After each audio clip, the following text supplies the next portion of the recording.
When Karen and her husband Rick moved in, I figured they'd be like any other tenants. Pay rent on time, keep to themselves, maybe wave when they see me mowing the lawn. Nothing fancy, just normal folks. But man, I was way off. First day they moved in, I walked over to introduce myself. I like to keep things neighborly. Shake hands, make sure they know I'm the landlord and that if anything breaks, I'll handle it. Rick stepped out of his shiny SUV wearing sunglasses and that I own the block smirk. Karen stood next to him in her pink suit, clutching a clipboard like she was running for HOA president. Before I could even say welcome, Rick looked me up and down and said, "We like to keep this neighborhood traditional."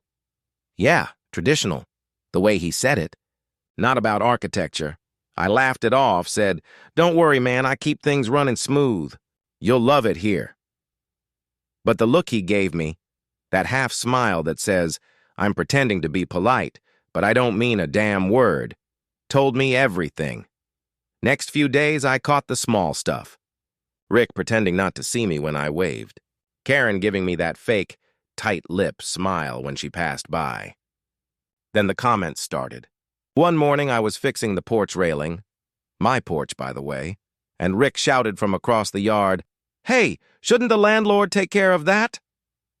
I said, "He is." He blinked, didn't even process what I meant. Another time, Karen told the mail carrier, loud enough for me to hear, "We're not used to people like him doing the maintenance." I just kept my cool. I've dealt with folks like them before. Polite to your face, nasty behind your back. The kind who think smiling while insulting you makes it okay. Still, I figured it'd blow over. I've been in property management long enough to know some tenants come with a little attitude. But this wasn't just attitude. It was pride mixed with ignorance. And that's a dangerous cocktail. Then one evening, as I was checking the yard lights, Rick came out with a beer in hand and said, "Hey man, you sure you're supposed to be around here after dark?" That's when I stopped pretending it was all misunderstanding. The tone, the smirk, it wasn't about safety.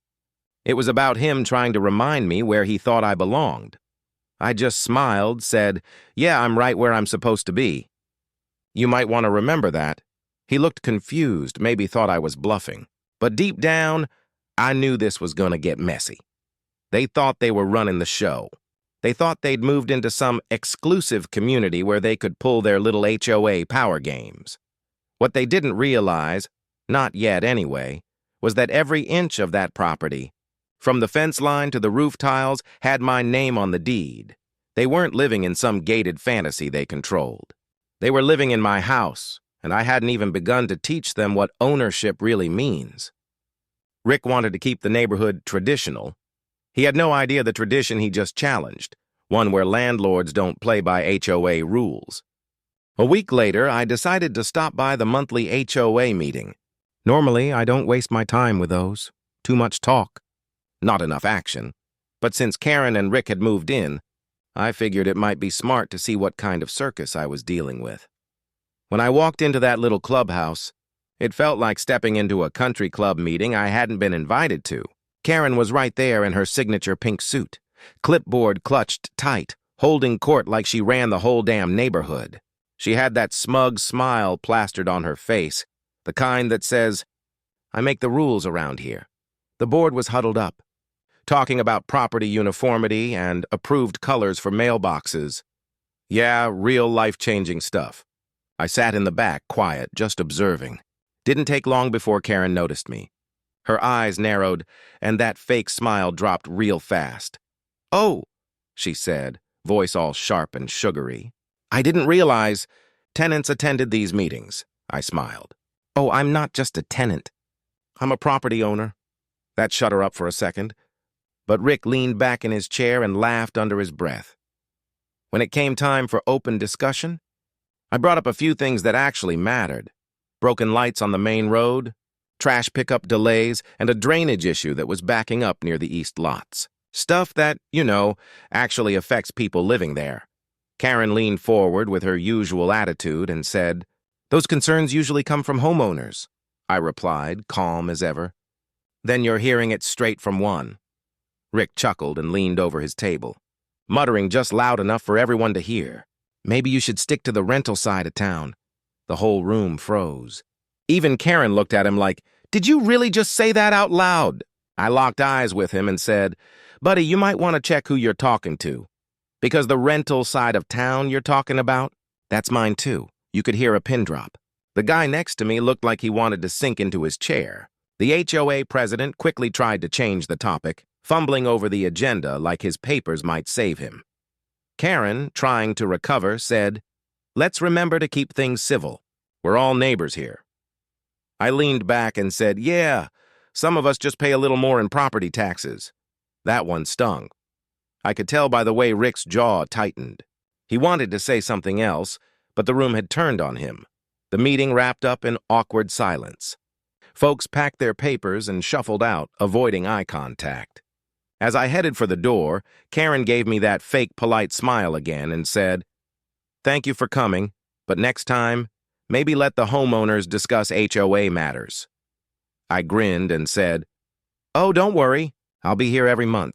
Gotta make sure my tenants' HOA dues are being well spent. Rick's face went beet red. Karen froze, clipboard half raised, realizing what I just said, that they were my tenants. I walked out, calm, steady, and grinning from ear to ear. The looks on their faces were worth every second of that awkward meeting. That's when it hit me. Karen and Rick weren't just rude neighbors. They were the walking, talking definition of HOA arrogance. And I was about to teach them a lesson in who really holds the power when you sign someone else's lease. It was a hot Saturday afternoon, sun beating down, and I was out front trimming the lawn, just minding my own business. My work truck was parked halfway on the curb like it always was, loaded with tools and gear. Out of nowhere, I hear this voice barking from behind me. Hey, you can't park that truck here. Residents only. I turned around, and there's Rick, storming up the driveway like he's about to issue a ticket. Dude's face was tomato red, chest puffed out like he was about to prove something. I wiped my hands on my jeans and said, Rick, chill. I am a resident. I own this place. That only made him madder. He jabbed a finger toward my truck. You can't just show up and act like you run things around here. HOA rules are clear. No work vehicles parked on driveways. I couldn't help but laugh. Buddy, I wrote the lease agreement for this driveway. Before I could even finish, I heard that high-pitched voice from the porch. Karen, of course. She was standing there in her pink suit, arms crossed, clipboard in hand like she was about to fine me for existing. Not for long, she said, smirking. People like you shouldn't even be in this neighborhood. And there it was, that little phrase. People like you. The way she said it wasn't about rules. It was about me. I dropped the trimmer, took a slow step closer, and said, People like me, huh? You mean the guy who owns the deed on the house you're renting? Rick blinked. What? Karen froze mid-smirk. You could see her brain buffering, trying to process what I'd just said. I kept my voice calm, not yelling, not even raising it. Yeah, this non-resident you're yelling at? He's the landlord who cashes your rent checks every month. So unless you want to start paying HOA fees and double rent, I suggest you back off my property. Rick's mouth opened like he wanted to fire back, but nothing came out. Karen started flipping through her clipboard, pretending to check something. Anything, just to avoid looking at me. You can't just... Rick stammered. I cut him off. Oh, I can. You're standing on my lawn, buddy. Matter of fact, technically, you're trespassing right now. He turned to Karen, desperate for backup, but she stayed quiet, which was a first. The whole tough act she put on at those HOA meetings vanished real quick when she realized she was talking to the guy who signs her lease renewal. I gave them both a little grin. You know, it's funny, I said. Y'all love enforcing rules when you think you're on top. But turns out the rulebook doesn't work so great when you're standing on my property. Rick muttered something under his breath and stomped off toward the porch. Karen followed, trying to look unbothered, but I could see that shake in her hand as she gripped her clipboard. I picked my trimmer back up, threw on my sunglasses, and went right back to work like nothing happened. I didn't need to say another word. The silence from their porch said enough. See, I could have argued. I could have thrown the whole landlord card in their faces, called the cops, whatever. But nah, I decided to let them keep digging their own hole. They thought they were running the show, but little did they know the whole damn stage belonged to me. 3 days after that front yard showdown, I came home from work to find an envelope taped to my door. Official letterhead, bold red font, and that cheap printer ink smell that screams HOA drama. I didn't even have to open it to know who it was from. Sure enough, right at the top, notice of violation, parking and noise policy breach. Signed, of course, by none other than Karen Miller, HOA president. I laughed out loud. The violations were a joke. Apparently, I'd parked a work vehicle in view of the street and operated power tools outside designated hours. Basically, I'd mowed my own lawn and fixed a gutter. Yeah, real criminal behavior, but the kicker? At the bottom of the page, in bold, failure to comply may result in eviction from the premises. Now, I don't know about you, but reading an eviction threat from someone who rents a home from you is a different level of comedy. I almost framed the letter. That evening, I was on my porch, sipping an iced coffee, when I saw Rick stomping up the driveway again, this time waving the same letter like it was a court order. His chest was puffed out like a rooster that just found his voice again. "Pack up, buddy," he said. "We don't want troublemakers here. The board's done with your attitude." I couldn't help it. I laughed so hard I nearly spilled my drink. "Rick," I said, wiping a tear, "you sure about that?" He frowned. "You think this is funny?" "Oh, it's hilarious," I said. "Because, see, I'm pretty sure the guy listed as tenant on the lease agreement doesn't have the authority to evict the landlord." His face twisted up. "What the hell are you talking about?" "Rick," I said slowly, like I was explaining math to a toddler, "you and Karen rent this house. From me. You're literally paying me every month. You might want to check who's cashing those checks." He froze. His hand tightened around the letter. "No way." "Oh, it's way," I said, pulling out my phone. "Want to see the contract? I've got the signed lease right here. Your name's on it, right under tenant." You could see the blood drain from his face. He took a step back, glanced toward the house, and yelled, "Karen!" like maybe she could come save him from the embarrassment. Karen came storming out, pink suit slightly wrinkled, clipboard in hand like she thought she could paperwork her way out of this. "What's going on?" she snapped. I held up the letter between two fingers. "Apparently your husband here thinks he's evicting me." Cute idea, right? Her eyes darted to the paper, then to me, then back to Rick. He didn't know," she stammered. "There's been a misunderstanding." "Misunderstanding?" I said. "You printed this thing, Karen. You signed it. You literally tried to evict your landlord with a fake HOA notice." Rick's face was red again, but this time not from anger, from pure humiliation. Karen looked like she wanted the ground to swallow her whole. "Look," I said, "I'm not going to call the cops or lawyers. Yet. But I'll tell you what is going to happen. You're going to rescind this notice, stop harassing me, and maybe start reading your lease before you try to play sheriff again." Karen tried to muster her usual attitude. "You can't threaten us." "Oh, I'm not threatening," I interrupted. "I'm reminding you. You signed a legal document. You live on my property. You don't get to rewrite the rules just because you're used to being in charge." She stood there, speechless. Rick finally muttered something about talking to the board and stomped back inside, crumpling the paper in his hand. I leaned back in my chair, still smiling. "Y'all have a good evening now," I called out. "Rent's due on the 1st, by the way." The door slammed. I sat there under the porch light, letting the cool night breeze roll in. Part of me was still shaking my head in disbelief. Imagine being so deep in your own arrogance that you try to evict the person who literally owns your roof. But that's the thing about people like Karen and Rick. They think control gives them power. They think a title, a clipboard, or a little neighborhood board meeting means they run the world. They had no clue who they were messing with. Because the man they tried to evict? Yeah, he's the one whose name sits right there on their lease, right above the line that says Landlord. And trust me, this story wasn't over yet, not by a long shot. I sat Rick down at my kitchen table like we were about to go over a simple bill, except this bill was his whole life for the next month.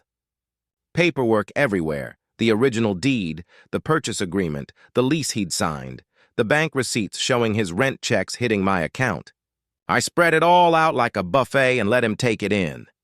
"You sure you want to do this in front of your landlord?" I said, casual, watching the color drain from his face. He tried a joke, a weak "oh ha ha," but it died real quick. Karen hovered by the doorway. clipboard clutched like a life preserver. You could tell she was trying to keep it together, but her smile kept twitching in a nervous way. I grabbed the lease and flipped to the page that mattered. Right there, plain as day. His name under tenant, my name under landlord, the property address, the signatures, all dated, all legal. I tapped my finger on my name and said, "See that? That's mine. I bought this place 5 years ago. You and your wife are renting from me. That means you follow my rules, not some HOA Karen cooked up in her backyard," Rick stammered. "No, that can't be. We pay the board dues, we pay the HOA. Yeah, you pay dues to use community services," I interrupted. "That doesn't make the HOA your landlord. It doesn't give them the right to evict me or to tell me who can and can't live here. The lease is clear. I own this property, I set the tenancy terms, and I call the shots when it comes to eviction or occupancy." Karen tried to jump in with that thin, practiced voice of hers. "We'll take this to the HOA board. They'll see this is harassment. I smiled, because at this point the whole thing was almost funny. "Go ahead. Call the board, call the county, call whoever you want. But understand this. An HOA can pass rules for members, they can fine for certain covenant violations, but they can't override a privately contracted lease where the owner is in good standing. You can't use the HOA like a trump card to displace your landlord." She opened her mouth, closed it, then opened it again. You could see her brain scrambling through PR lines, legal threats, and tabloids she read on Facebook. I leaned back, folding my hands, and walked her through the nitty-gritty, the eviction process. What legally constitutes a landlord's right to terminate tenancy, and how an HOA's authority is limited to things like common areas and member governance. I use plain words, none of that lawyer lingo, because I wanted her to get it without an interpreter. I showed them the chain of title, the recorded deed in the county recorder's office. I pulled up a scanned page from the county website. Sure enough, my name, bold and official. I said, "You want to take this higher? Fine. But you're going to make fools of yourselves if you try to bully me with a fake notice." I could see Karen doing math in her head. Fines versus legal fees versus reputation. It wasn't a pretty spreadsheet for her. Neighbors started drifting by the window, drawn by the low-grade drama. Mr. Lopez from next door peeked around the blinds and mouthed, "Is that true?" I nodded, then waved him over. He came in with his wife and sat down like he'd come for coffee and left with a front-row seat to the implosion. One by one, a few folks popped their heads in, murmuring, "We had no idea," and "That's messed up. That was the thing. Gossip spreads, but facts change minds." Once the paperwork hit the table, whispers turned to nods. Rick's face cycled through denial, anger, and then the look of someone who just realized the ground had shifted beneath his feet, and it wasn't his fault. He kept glancing at Karen, like maybe she had a secret clause tucked away that would bail them out. She didn't. All she had was that crumpled notice of violation taped to my door that now looked like the pathetic tantrum it was. I wasn't trying to humiliate them. I didn't gloat. I wanted them to understand the score so they'd stop harassing other folks and using the HOA like a weapon. So I laid it out plainly. "You want to challenge my ownership? Go file the papers. I'll see you in court. You want to keep living here? You follow the lease, you pay rent on time. You don't harass tenants or play sheriff with a clipboard. Simple," Karen snapped. "You'll regret this. We can make life hard for you." Classic. Threats like that are the comfort food for people who've never had to face an actual contract in court. I shrugged. "Make my day. But remember, I file the complaints too. Harassment, defamation, interference with tenancy. Thing is, I've got more receipts than you've got clipboards." The room sat heavy for a minute. Rick's bravado had leaked out entirely. His tough guy posture had folded into a kid who'd been caught stealing cookies. Karen's jaw was tight. She forced a smile and retreated, muttering something about consulting her attorney. I didn't expect an attorney. I expected an apology. Didn't get it. Oh well. Before they left, I handed them a copy of the lease and the deed. "Keep this," I said. "Learn the lines you signed." Rick took it like it burned his hands. When they shut the door behind them, the house felt cleaner somehow. Got rid of a bad smell. My neighbors stayed a while, thanking me quietly and telling stories of petty fines and mean memos they'd swallowed. Hearing that made something click. This wasn't just about one ignorant couple. It was about a culture, an HOA that turned into a machine for enforcing other people's small-mindedness. I stacked the papers, put the deed back in the drawer, and took a slow breath. I didn't want a feud.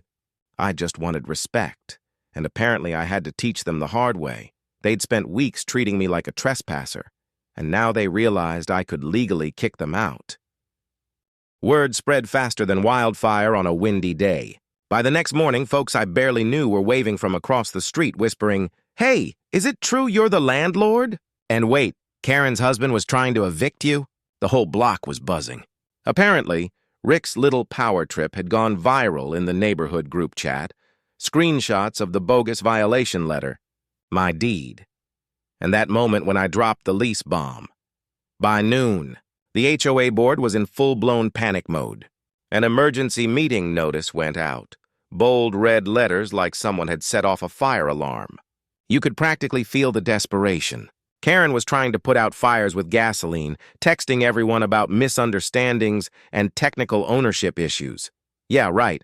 I showed up to that meeting calm as ever. Rick was already there, arms crossed, veins popping, trying to play tough. Karen sat at the head of the table like she was still running the show, pink suit pressed, fake pearls gleaming, fake confidence barely holding. But her eyes kept darting toward me every few seconds, like she was waiting for me to pull another receipt out of my pocket. The board members looked uncomfortable. You could tell half of them were just volunteers who wanted free coffee and neighborhood gossip, not a front-row seat to a lawsuit waiting to happen. The president, a nervous guy named Todd, cleared his throat and said, "We're here to address some confusion about property ownership and HOA authority." Karen jumped in immediately, like she'd been waiting all day to perform. "Yes, well, this gentleman has been harassing board members, spreading misinformation, and—" I raised my hand. "Actually, no. I've just been correcting misinformation with paperwork." I slid a folder across the table, same one I'd shown Rick.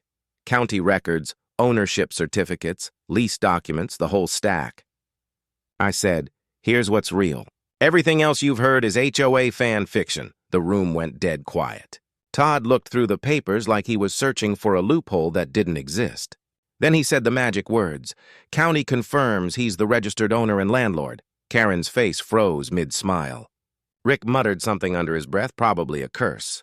Someone in the back whispered, "Oh my God, she tried to evict her landlord." That was it. The energy flipped instantly. People who'd been nodding along with Karen for years suddenly looked embarrassed to be seen on her side. One board member, sweet old lady named June, spoke up. "We've been following your lead, Karen, but this is too far. You can't use HOA authority to threaten homeowners or landlords. That's not how this works." You could practically hear the gears grinding in Karen's head. She tried to fight back. "He's twisting things. The HOA has rights." "Not over private ownership," I said flatly. "You enforce lawn height and mailbox color, not property law," the board murmured. A couple of them started pulling up documents on their laptops, verifying what I said. Within minutes, the emergency meeting turned into a public unmasking. All those fines, warnings, and power plays Karen had been running. Suddenly, under review, neighbors began standing up one by one, stories spilling out. "She fined me for having my grandkids. Bike's out for 10 minutes. Rick told my husband to go back where he came from. They made us pay a fee that's not even in the bylaws." Every word chipped away at their image. That shiny, perfect HOA couple act crumbled like stale crackers. Rick was fuming. Karen's fake smile was shaking, and I just sat back, arms crossed, letting the truth do all the talking. Todd finally spoke up again, voice low but firm. "Effective immediately. The board is suspending all enforcement actions initiated by President Karen until further notice. We'll be conducting a full audit of HOA records. Translation: Karen, you're done." Rick slammed his chair back and muttered, "This isn't over." I couldn't help but grin. "Actually, buddy, I think it is. You just got outvoted in your own circus. They stormed out," and the door hit just hard enough to make everyone flinch. like punctuation on the end of a long, messy sentence. After the meeting, people gathered around me, shaking my hand, thanking me for standing up. "Someone finally shut them down," one guy said. "We've all been scared to speak up." And just like that, the tide had turned. The same folks who'd once looked the other way now wanted the HOA cleaned up. Karen's kingdom had fallen, not because I fought harder, but because I brought the truth into daylight. That's when the board turned on them, and their perfect image crumbled overnight. 30 days. That's all I gave them, fair, legal, and by the book. The same book they'd been waving in my face since day one. I dropped the notice to vacate right in their mailbox, stamped, signed, and notarized. No drama, just facts. Rick stormed out 5 minutes later, waving the paper like it was some kind of personal insult. "You can't kick us out! We've got rights!" he barked. I leaned on my truck and said, "You sure do, Rick. Tenant rights, and those end in 30 days. Karen came running out after him, red-faced and shaking. "You can't do this! This is harassment! We'll take you to court!" I smirked. "You've had your turn with fake fines and fake power. Now it's my turn, with real paperwork." She froze. For the first time, she looked small. Like the HOA badge of authority she'd built her whole identity around had just been ripped off. Rick tried to puff up again, standing close, voice low like he thought intimidation would still work. "You think you can just push us out?" "Not think," I said. "No." He snatched the paper, read it again, and that's when it hit him. The name on the deed, the landlord's signature, the legal citations. It was all airtight, no bluff, no wiggle room. Over the next week, things got quiet. Too quiet. The same couple that used to stomp around telling everyone what color their garbage bins should be suddenly kept their blinds closed and their heads down. Rick stopped mowing his. Lawn altogether, guess he figured it didn't matter anymore. Karen stopped showing up to HOA meetings, which the neighbors called the best peace and quiet they'd had in years. Word got around fast. Folks started stopping by again, dropping off beers, cookies, even a thank you card or two. "About time someone stood up to those two," one neighbor said. "You handled it like a pro." I just shrugged. Wasn't personal, just business. But you could tell, for everyone else on the block, it was very personal. Karen and Rick had made life hell for so many people with their constant harassment, bogus violations, and fake superiority. And now, the mighty HOA couple was packing boxes like any other tenant who'd pushed too far. The morning the moving truck pulled in was something out of a movie. A couple neighbors stood at their driveways with coffee cups, pretending not to. Stare, but you could feel the energy. That quiet, satisfied kind of justice. Karen was directing the movers like a drill sergeant, trying to hold on to some shred of control. Rick was red-faced, sweating, tossing boxes into the truck like it was the HOA's fault the world turned on him. I just stood on my porch, hands in my pockets, watching calmly. When Karen caught my eye, she froze. For a second, I almost felt bad. Almost. Then I remembered every smug smile every time she'd said, "People like you don't belong here." So I walked down the driveway, nice and slow, and said, "Karen, before you go, remember what you told me that first day?" She stared at the ground. "You said people like me don't belong here." I paused, just long enough to let it sting. "Guess that means you don't either." Her lip trembled. Rick muttered something like, "You'll regret this," but I didn't even answer. They climbed into the truck, slammed the doors, and pulled away, just like that. Gone. The self-proclaimed HOA royalty dethroned by their own arrogance. The neighbors didn't clap or cheer, but there were a few quiet smiles, a few thumbs-ups. That was enough. And as I stood there watching their truck disappear down the road, I couldn't help but grin. Poetic justice never needed a speech, just a signature and 30 days of patience. But I wasn't done. I had one last lesson to teach this HOA. After they left, things in the neighborhood finally started to breathe again. You could feel it. The air was lighter, friendlier. No more nasty letters stuffed in mailboxes. No one peeking through blinds waiting to report some tiny violation. For the first time in years, people were just living, mowing lawns when they felt like it, saying hi to each other without looking over their shoulders. The next HOA election rolled around, and I made sure to be there. The turnout was bigger than anyone expected. Folks who'd never shown up before were now sitting in folding chairs, arms crossed, ready for change. I didn't have to say a word. The stories spoke for themselves: fake fines, selective enforcement, and the so-called president who used her title to bully anyone she didn't like. When the ballots were counted, the result was clear. Karen's old board? Gone.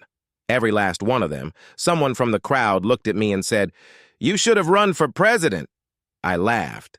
"Nah, I'm good. I've had my fill of politics." What mattered was that the new folks stepping in actually lived here.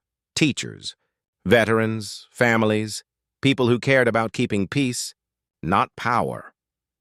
In the weeks that followed, we sat down together and rewrote the bylaws from scratch.